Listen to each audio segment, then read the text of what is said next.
Karibuni,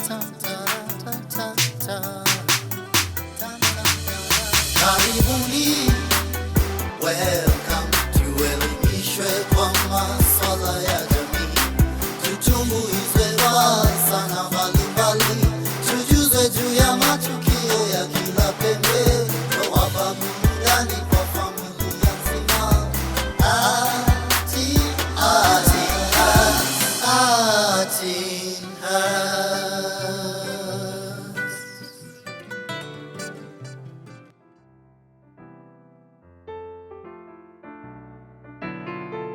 Talk about somebody that has literally 9 lives of a card. My guest has exactly that with near-to-death experiences. Mr. Likuyani, welcome back. Naambia wewe na paka same WhatsApp group. Yeah, the cat left me there. The cat left you there? Yes. So you're still the admin? Yeah, I am. Okay. So you were in Angola, I believe, Luanda, and one day you're driving and you see a cloud of explosions behind you. Take us through this experience. When I went to Angola the second time, I was assigned as an admin officer for Saurimo and Luena. Those are the diamond areas in Angola. So in that particular area, there was a lot of campaign and scramble for the MBLA and Unita. And they used to mine the roads and sabotage the government movement. So the size of Luena and Saurimo is equivalent to what we used to call the South Nyanza, Western, and part of Rift Valley, the southern part of Rift Valley combined together is one province in Angola called Saurimo. The next one is similar to the whole of northeastern. That's how large Angola is. When you fly from Luanda and you are going to the border of Namibia, you will fly for 2.5 hours before you cross into Namibia. Having been assigned as an admin officer in 2 different regions, one, I was given that task because I had some background in the military. Secondly, it is because they identified that I could be able to give them the report they want to manage their military observers and police observers who are assigned to those regions.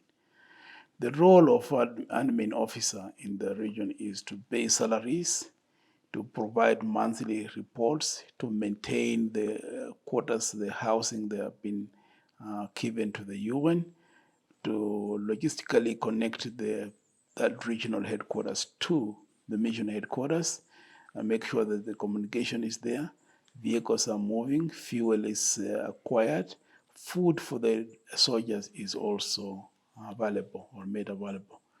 So I will move 1 week, I'm in Luena, and the second week I'm back in Saurimo. So I used to shuffle in like that. So this time I was coming from Saurimo, going to Luena, and I was passing through this enormous savanna and the fertile land, bush. You don't branch off from the road. You just have to keep track and keep moving where the vehicle has passed. If you go off, you might go into a landmine. So I passed through a place. It was really a full pool of water, and eventually I go through. 100 meters away, I hear an explosion. When I look back, I see a truck that I had passed nearly some minutes back was in the air. Everybody, we have got cabrito. Cabrito in Portuguese means buzi. They are flying in the air, all nothing, blood all over. I could see that, and it never left my mind up to now. So I I looked back and I said, was it a bomb that was hit the truck or it is a mine? And I realized it was. How come I was able to go over it? And the only knowledge I had was that the weight of the Nissan Patrol has is so little to be able to activate the mine that was laid in that truck. And because the vehicle that was following was heavy, with nearly 100 people on it, food, firewood, whatever you think about was in that truck, a Russian truck, went into smoke and death. Nearly 50 to 60 people died there. All the chicken, the cold, the dogs, if they're there, all dead. So that was really, really close call. And this was not the only one because, as I said, I've been in Angola, assigned in Angola 3 times. The first one on the border, the second one we just discussed. The last one was in 2000, in 1997. In 97, I was in Liberia, and the war broke up in Liberia while I'm in Kenya. So I could not fly back to Liberia. So the UN called me and said, do you want to go? There's a need for you to go to Angola now that you cannot travel to Liberia. Do you want to do that? I said, yes, why not? I'll go back to Angola. I know the language. I could be able to go. So I went. And during my tour of Angola, the 3rd time, it was Christmas, and I was the quality control officer. They had captured this concept of having contractor to come in and do the job. So you as a UN staff, you'll be able to supervise, manage, and also be able to monitor the quality of the work that has been delivered. So I was supposed to go to a place called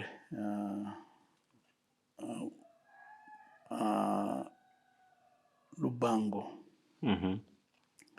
We flew there, and I was able to do the inspection of the work that had been done. And we were to fly back to Menong. Menong is another province or town in Angola, Menong. So while we were about to take off, there was a tire burst of the aeroplane C-130 hired from Skylink, South Africa. So the aircraft could not take off. So they had to call South Africa because they were expecting another flight from there to go to Luanda. They asked that flight if they can bring in a spare tire. So the spare tire was put on that flight. Actually, it was forced to land back in Pretoria, take a spare tire, and fly. To go from Pretoria to Rwanda, you will go across Africa. But this one required now to divert extreme west. And by so doing, it comes to place where we are. It delivers the tire. But by the time the tire was fixed on the plane to take off, it was too late for us to divert and go to Menong. So we went straight because the landing lights in Menong would not have permitted the aircraft to land. So we went straight to Luanda. Now, in Menong, I was supposed to be offloaded and stay there for until the Christmas period is over. Now, I am in Luanda instead of Menong, which was normal. So I had to put in what they call movement of personnel, MOP. And in this process, I'm telling them or saying that, listen, I want to go to Menong to finish my job. So I left my house and I went to the airport. I put in my MOP. I was told the flight is leaving to Menong. What happened was I reluctantly said, no, I'm not feeling well. So I left with my bag, went back to the camp. The aircraft left, went to Menong and collected whoever is there. And on the way back, they passed through Unita occupied territory. Heat-sinking missile was shot, brought down the C-130. Everybody, anyone who was on the flight died. My name was on the manifest. I was not on the plane. So there are two things. One, if I would have stayed in Menong by having that aircraft that was in Lubango gone with me because of the tire burst, it couldn't take off and we had to wait for another flight to bring in another tire. We couldn't go. So we went to Luanda. So if I would have gone, I was already on these two manifests. One is I will be dropped there, do the job. This same plane that was coming from Luanda will come and pick me and drop me back in Luanda. So we give away my first going, I'll have been on this flight to come back to Rwanda. On this other one, we can say I'm supposed to go back and do this job that I never went because of the flight. Was not able to land that time. My name was on. So first thing flashes when they come in, first day the flight is missing and nobody knows where I am. Second day, and nobody knows where it is. Third day, everybody on the flight dead. American reports using satellite images. So my name comes up, other people's names come up, but I'm still alive in the room, quiet. So when my roommate had me coughing in the room after, I just stayed in the room. They ran out because I'm dead. And then I went to the office, and my boss was Italian, called Longo. Kifurani Longo.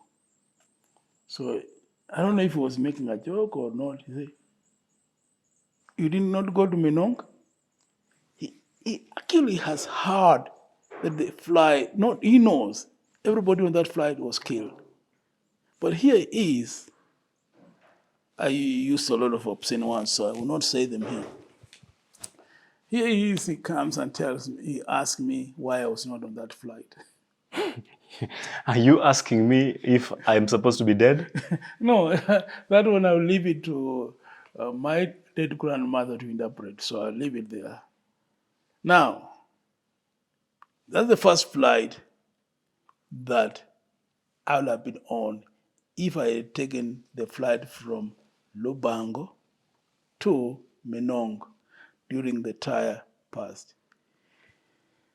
Now, because if I would have flown this other time to go, now when I was in Rwanda, to go with this flight that was shot on the way back, I'd have been left there. You understand? Mm-hmm. Now, I'm actually leaving Rwanda, going to Menong directly, but I didn't take that flight. And if I would have flown the first flight, I would have gone to Menong directly, waited for this flight to come and take me and bring me back to Rwanda. But here, I didn't go, I didn't fly, I was in Rwanda, and Rwanda I've missed the same flight that was shot on the way back. But I was supposed to be left there. Mm-hmm. Now, the son of the pilot of the first flight that was shot came from South Africa, came to Rwanda. He wanted to trace the path the father had taken to see where they were shot. I want you to acknowledge this. I was manifested to fly on this flight again. My name was on. So on the way back, the flight was short again.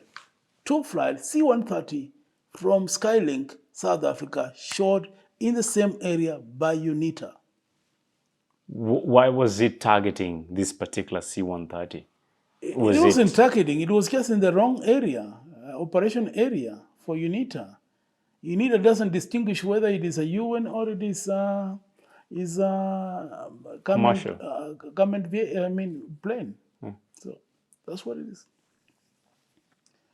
So it was a real... Within what span of, I'm not so good with history by then, but if you can help us, was that between 2 weeks, 1 week? Or 1 week. 1 week apart. Yes.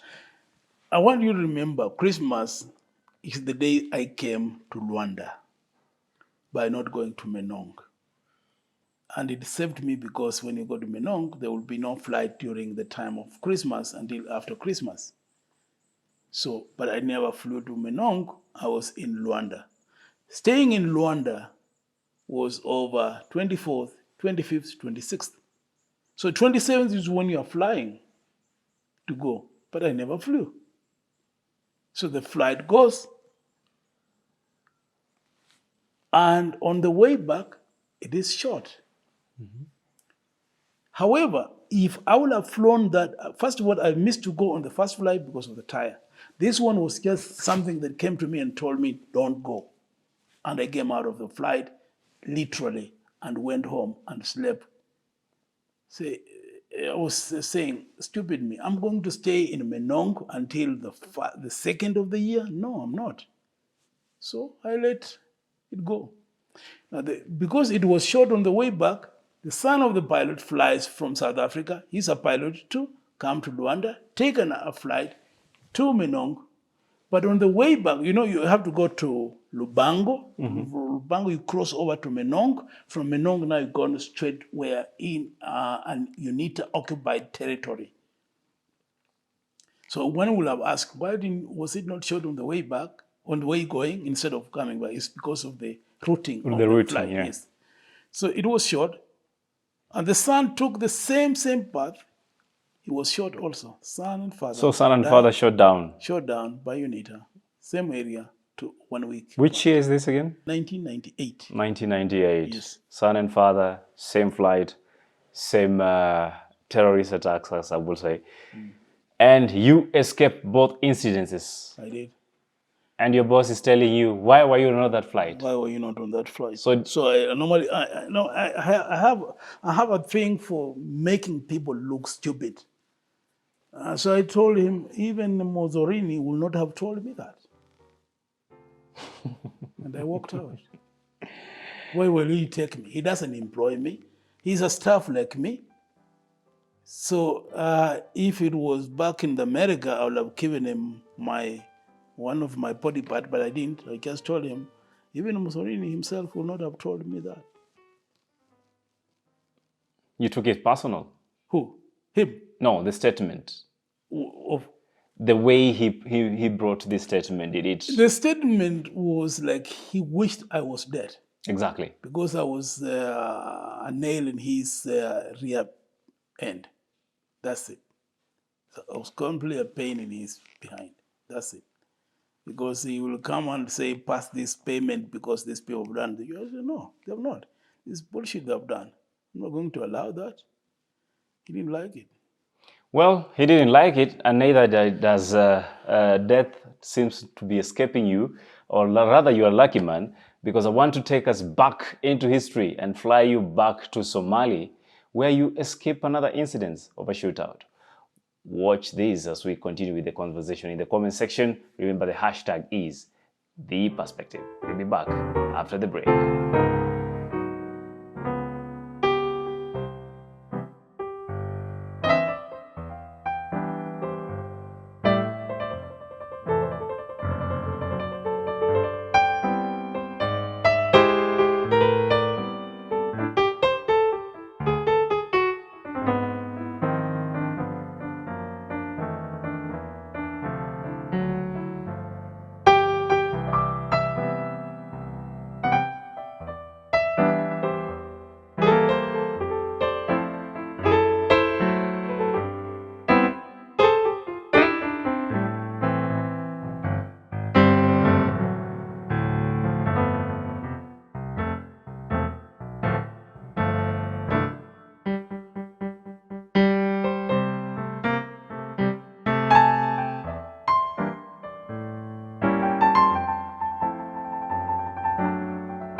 And welcome back.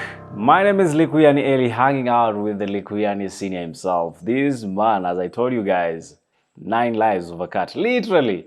Somebody just whispered, probably he's 2 cats in one. And we want to go back to his story. Instead of continuing into 2020s, we are headed back to the 90s, where he tells me Somali was a place he would rather never go back to. But he stays here to tell his story. Welcome back, Mr. Likuyani. Thank you. Let's fly to Somalia.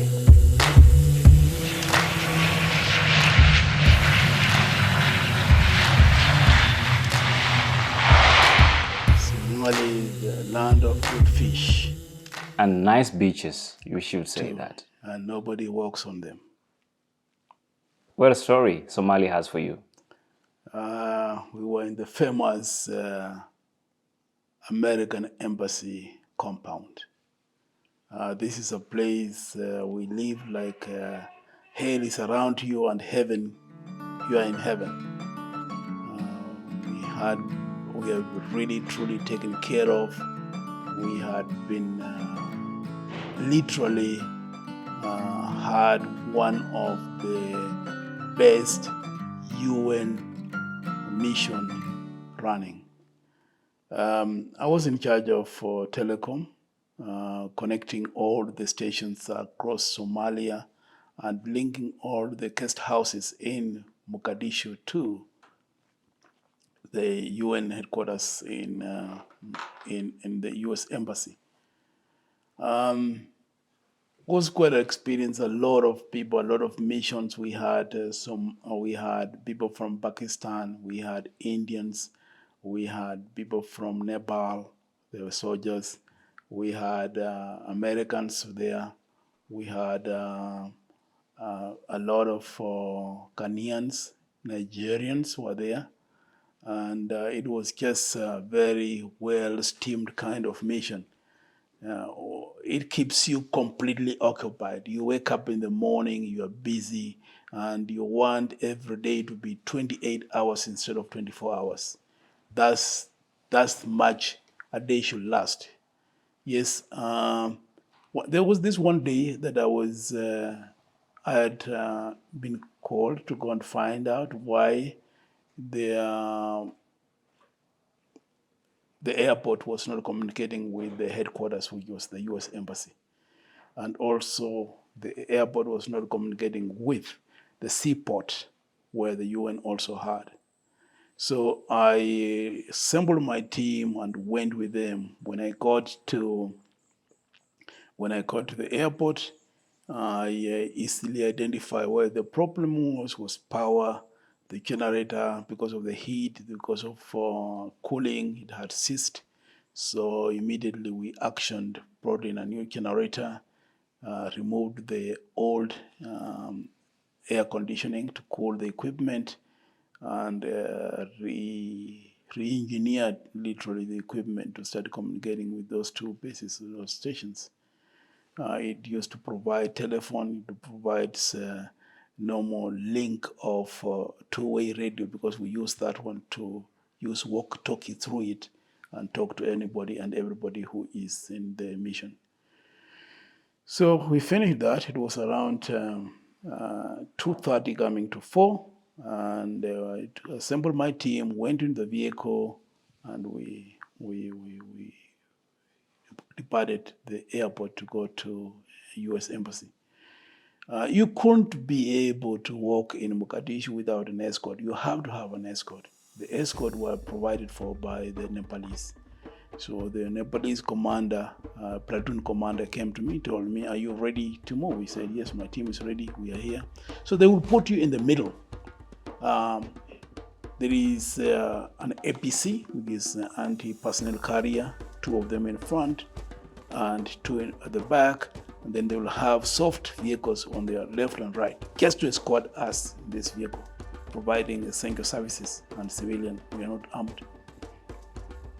And when we are traveling, there will be no other vehicle that is coming from the opposite side, and there will be no other vehicle following us. So when we got 2 kilometers away from the airport, I hear on my radio that the equipment room that I had just reactivated was on fire.